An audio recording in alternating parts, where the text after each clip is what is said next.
Euh, donc encore quelques jours pour déposer les listes, puis c'est la campagne. Mais je pense qu'un élément très très important, alors vous me direz sous le temps parce que dans cette campagne, ce sont nos luttes et la visibilité de la CGT. Notre capacité à être un syndicat proche des salariés, de les écouter, de les informer, de débattre avec eux, de construire et porter avec eux notre plateforme revendicative. Au-delà des enjeux que constitue la représentativité pour toute la CGT, localement, dans les instances, et c'est vrai que dans les petits films, ça a été souligné, comment dans les instances, on bataille pour porter ce que veulent les salariés, pour résister à ce que les directions un petit peu imposent, mais aussi départementalement, régionalement, nationalement. Enfin, c'est un enjeu vraiment pour toute la CGT, mais aussi pour nos droits.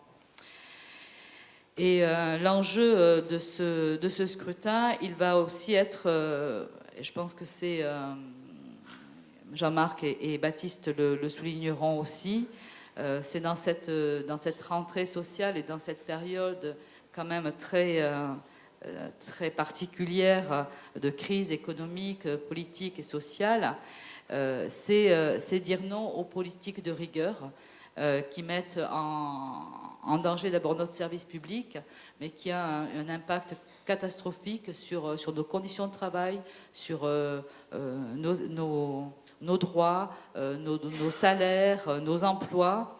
Donc ces élections seront regardées de vraiment très près et elles seront un signal donné au choix politique de ce gouvernement. Nous devons gagner. Je pense que nous devons gagner, car nous sommes les seuls dans le paysage syndical à réellement porter les valeurs d'une société solidaire et d'une protection sociale universelle.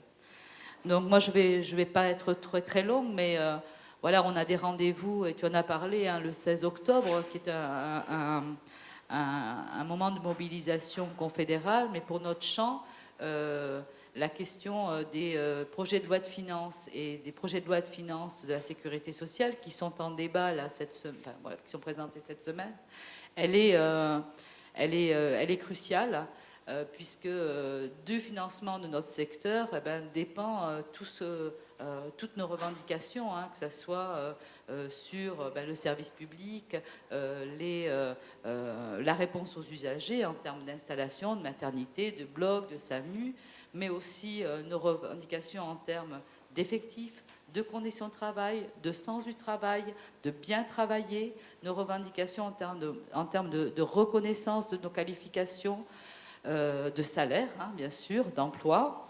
Donc je crois que voilà, c'est tout ça. Et ce PLFSS, il est, alors je serai que sur la partie un petit peu assurance maladie, c'est un véritable plan d'économie et de rigueur, avec un objectif national de l'assurance, des dépenses de l'assurance maladie à 2,1%, 2% pour l'hôpital. Donc ça veut dire que les mesures d'économie qu'on subit avec les plans de retour à l'équilibre qu'on connaît tous les ans et on sait quel impact ça a, ça va continuer.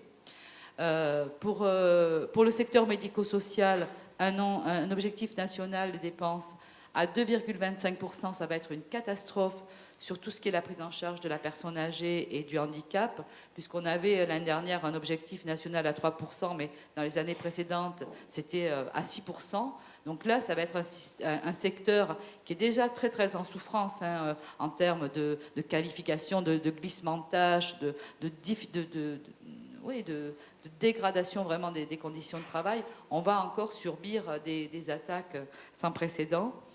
Ce projet de loi de finances, ce qu'il faut dire quand même, c'est qu'il inscrit dans la loi de finances, par anticipation, la future loi santé élaborée par ce gouvernement, qui avait promis d'abroger la loi Bachelot, mais qui non seulement ne le fait pas, mais il propose une loi qui va aller encore plus loin. Et on a vraiment besoin de gagner ces élections, de se mobiliser, de mener la bataille revendicative avec les salariés, en même temps que la campagne électorale. Parce que sinon, le pire, il est devant nous. On ne l'a pas encore vécu.